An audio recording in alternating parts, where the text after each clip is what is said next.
se mantienen algunas en el actual, otros que no están más, pero de todas maneras como clasificación, como idea conceptual que esto se favorece tenerlo, con lo cual me pareció que esta unidad debería, por más que no sé, alguna de estas clasificaciones no surjan de la codificación que tengamos en el nuevo código, me parece que es importante que de todas maneras comprendieran el concepto de este sistema de calificación. Así que la clase de hoy la pueden seguir tal cual en Rivera, se lo digo, porque no todos vamos a ir viendo las cosas que por ahí es más difícil de comprender, pero ustedes lean y después para el otro lunes les dicen algunas cosas. La primera de las clasificaciones que Rivera hace, y estamos hablando siempre de actos jurídicos, ¿sí? Actos o negocios públicos. La primera de las clasificaciones que hace es clasificarlos en actos unilaterales o bilaterales.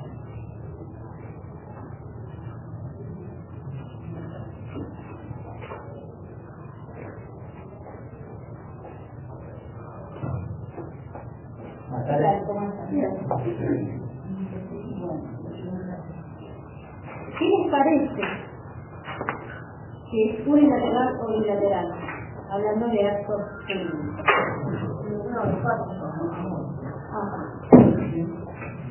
Bueno, entonces eso que me dicen una o dos partes está muy bien, quiero que lo entiendan como concepto, ¿sí? Porque antes teníamos el artículo 946, que ahora creo que no es nada, y lo que decía, para definir la unilateralidad o la bilateralidad, es que hay que tener en cuenta la voluntad de las personas, ¿sí? Si era la voluntad de una sola persona, lo determinaba como unilateral, y si eran la voluntad de dos o más personas, lo denominaba bilateral. Entonces, el concepto que servía para hacer esta calificación era cuántas voluntades se requieren.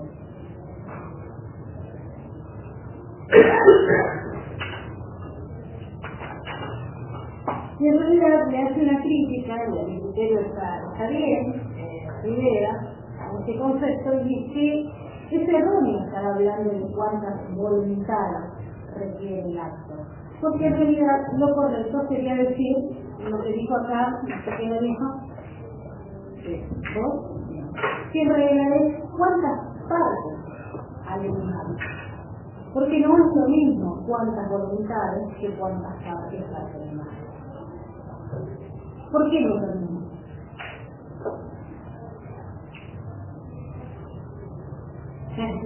Porque las partes con la misma voluntad. A ver, porque las partes son los interesados. Bien, las partes son los interesados. ¿Por qué puede haber diferencia en decir que son dos partes o son dos voluntades? Pues el matrimonio. Puede estar de acuerdo. Porque en realidad las partes pueden tener más de una voluntad. ¿Sí? Por ejemplo, una de las partes, en un acto jurídico, si nos estamos hablando de un acto bilateral, vamos a tener dos partes con intereses distintos. Y cada una de esas partes puede estar compuesta de varias voluntades. ¿Comprenden?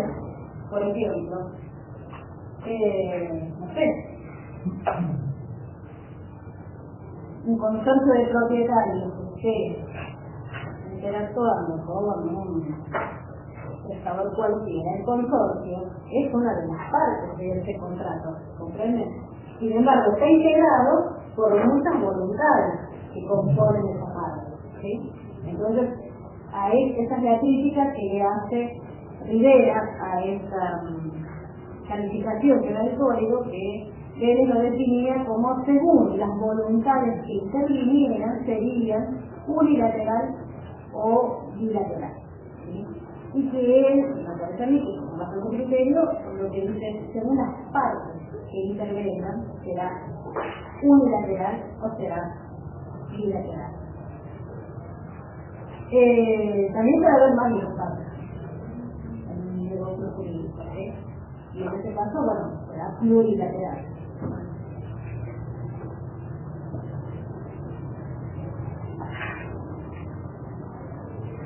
Entonces lo que deja en claro Rivera es que no se puede confundir parte con sujeto de derecho.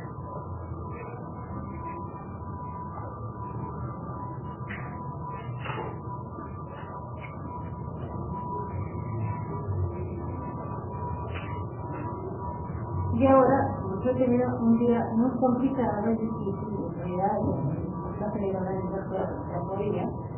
Les voy a dejar a ustedes que me den ejemplo de que trabajen un poquito ustedes y me digan ejemplos de actos unilaterales y ejemplos de actos bilaterales. ¿Cómo? Un testamento, pues. El testamento es que es el acto jurídico unilateral por excelencia. Así que ese no va, piensen no.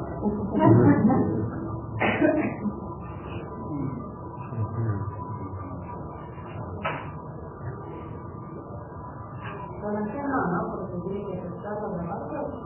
Ajá. ¿Es bilateral o bilateral? ¿Qué sería? Bilateral. Tendría que ser bilateral. Necesito dos partes. Ahí lo que tenemos es la diferencia de que se puede emanar una voluntad, pero necesito la recepción de la otra parte para que quede confirmado que sea. ¿La compra de alguna cosa también? La compra de alguna cosa, ¿quién lo dice? Lo compra.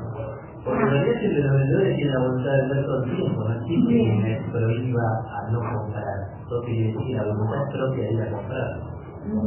Pero que cuando hablamos de voluntad, acá es un término mal empleado, la voluntad en este sentido, ¿sí? Puede traer equívocos, porque cuando nosotros hablamos de voluntad, en realidad lo tomamos como uno de los elementos del acto jurídico. ¿Se acuerdan? La voluntad que era necesaria, si estaba iniciado o no, si había visto la voluntad, pero ese aspecto que corresponde denominar voluntad. Por eso es que lo tenemos que entender a esto, saquémonos el criterio voluntad, como la voluntad que quería jurídicamente otra cosa, y denominemos parte. Entonces, ya no es la intención, la cosa ahí es una, claro, y si hay una asociación de voluntad es con intención, pero porque en realidad no estaba bien como me enfocaba bien, ¿sí? Entonces, para que comprendamos cuándo es unilateral o bilateral, entendamos el criterio de parte. Entonces, son dos partes y ahí sí una compraventa que sería.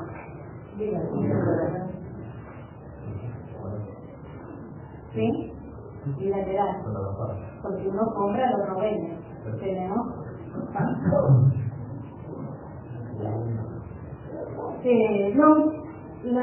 Los contratos son bilaterales, ¿sí? Pero la mayoría de los ejemplos que se van a ocurrir van a ser bilaterales o plurilaterales, que tengan más de uno. Y la escasez en la imaginación tiene que ver con los unilaterales, que es más difícil. Pero tenemos como bilaterales, bueno, tenemos todos los contratos como ejemplos típicos. Si yo celebro un matrimonio bilateral. Bilateral. Eso es un acto jurídico bilateral.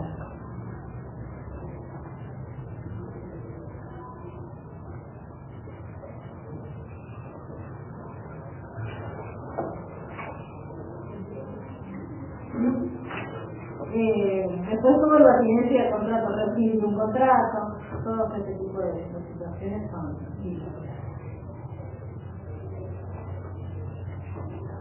Si yo reconozco un hijo extramatrimonial, unilateral. Eso es un acto jurídico unilateral. ¿Sí? Lo hago con el fin de constituir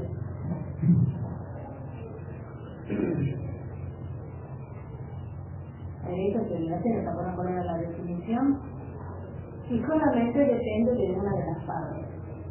No estoy necesitando que se acepte o que no se acepte. Entonces, el testamento es, por excelencia, el ejemplo de los actos jurídicos unilaterales. Y que a su vez el testamento coincide mucho con la idea de voluntad, porque justamente es el acto jurídico donde es tan importante que verdaderamente se respete la voluntad del Espíritu de Espíritu Santo. Pero hablando de cuestiones de partes, el testamento es el acto jurídico por excelencia. Tenemos reconocimiento de una deuda, por ejemplo. Yo puedo reconocer una deuda, puedo reconocer una deuda. Este reconocimiento también es un acto jurídico unilateral. Puedo renunciar a mi derecho. Puedo, otro que es común, muy común, ustedes van a trabajar mucho con ese instrumento, es el otorgamiento de un poder. Cuando se otorga un poder, y se otorga por escritura pública, el poder está otorgado, no hace falta que el apoderado acepte. El apoderado ni interviene en la escritura. El poder dante va a una escribanía y establece, dice que otorga poder para tales y tales actos a tal y tal persona. Va a ser muy común que ustedes como abogados, algunos de sus clientes les otorgan el poder. Y sin embargo, nosotros no vamos a decir que es un instrumento civil, pero es un instrumento, un acto jurídico unilateral.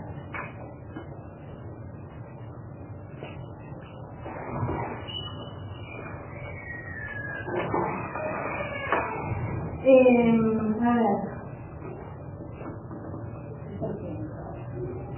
el 966 del código. Sí, porque antes era el 1131.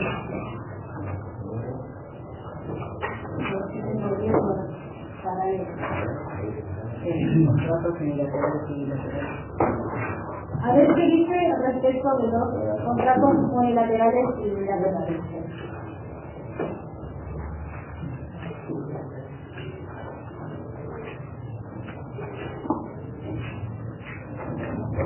Sí, por favor.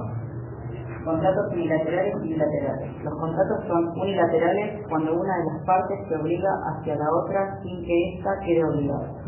Son bilaterales cuando las partes se obligan recíprocamente la una hacia la otra. Las normas de los contratos bilaterales...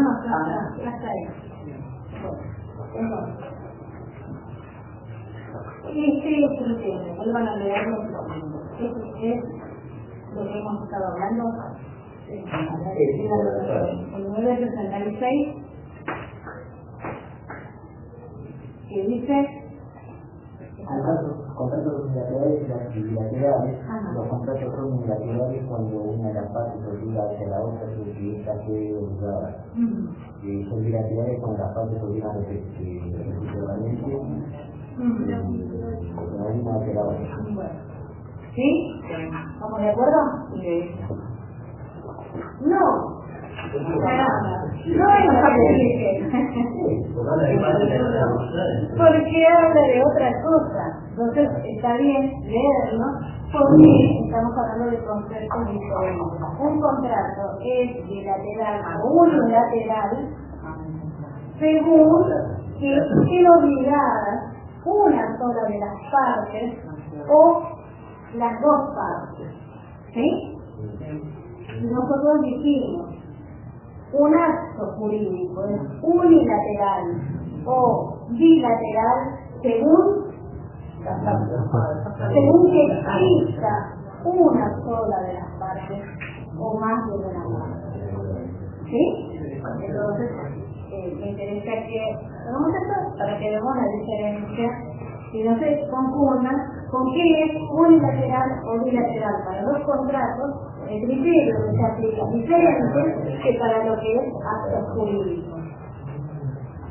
¿Sí? ¿Otra vez? ¿Entendieron? Una cosa es acto jurídico y otra contrato. Claro. O sea, los contratos son actos jurídicos. ¿Sí? Los contratos son actos jurídicos y como actos jurídicos son bilaterales. ¿Por qué? Porque ya tienen o más. ¿Sí? En función de la clasificación que nosotros queremos para actos jurídicos, que el contrato es bilateral. Ahora, además el contrato, como contrato podrá ser unilateral o bilateral, pero eso tendrá que ver con que si una sola de las partes está obligada entre ellos, pero ya existen las dos partes, ¿comprenden? O que las dos partes tienen obligaciones.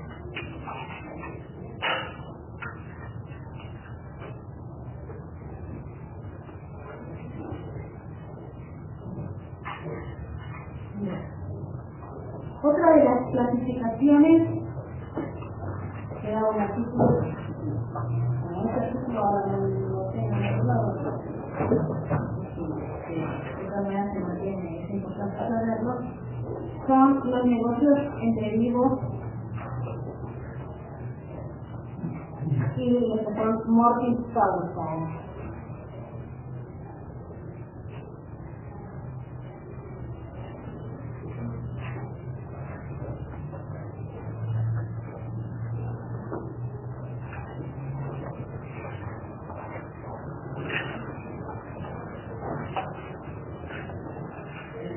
Bueno, ideas de que uno de que nosotros ¿cómo? Herencia, abogado y soldado. Sí, no sé si por ahí tenían alguna definición. En realidad, bueno, acá se llaman así, libros, porque en realidad el código lo denominaba disposiciones de última voluntad, a los que en realidad se denominan mortis causa. ¿Sí? Antes se denominaban disposiciones de última voluntad. El ejemplo natural que surgía, obviamente, nuevamente era el testamento. ¿Sí?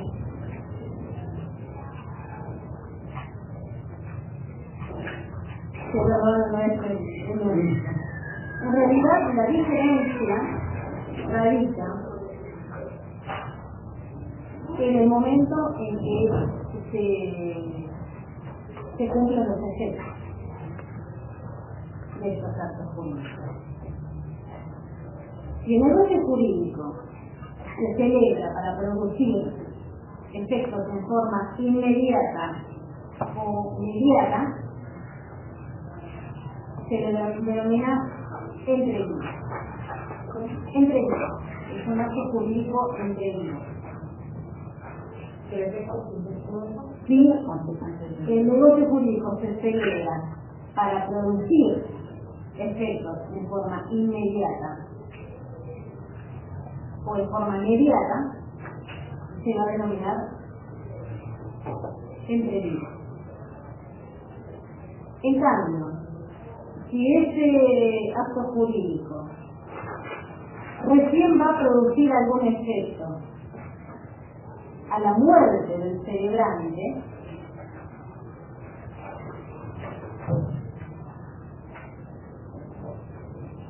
esos son los denominados mortis causae.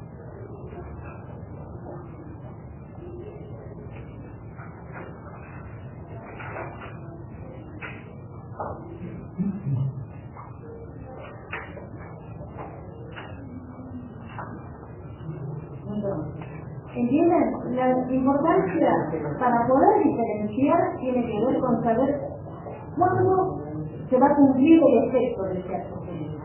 Y ese tiene que ser el elemento que a ustedes les sirva para saber diferenciar uno de otro.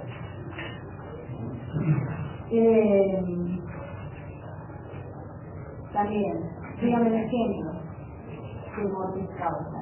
Y actos jurídicos mortis causa no vale decir que están empezando. Es más fácil. Un seguro de vida, bien el ejemplo. Bien el ejemplo. En realidad, yo creo que es si bien para Belgrano es uno de los casos en que se debería que los efectos son mortis causa, porque para él la celebración y el cumplimiento de ese contrato se tiene que estar dando en el momento que se firma. O sea, la prima se comienza a pagar desde el momento en que se está firmando. Pero ahí hay un beneficiario y yo creo que es uno de los ejemplos que se puede utilizar uno, porque la realidad es que el cumplimiento de una de las partes va a estar sujeta a los fallecimientos de la persona. Así que no creo que puede pegarse, que por lo menos en lo que atañe a la obligación de una de las partes es mortis causa. Si bien no la obligación de ambas, porque obviamente para que esa prestación, porque dice que es nada más una prestación que tiene que cumplir, pero el contrato en sí ya está vigente mientras están vivos, claro. Pero me parece a mí que mínimamente esa prestación es mortis causa y que por ahí podemos estar en uno de estos casos.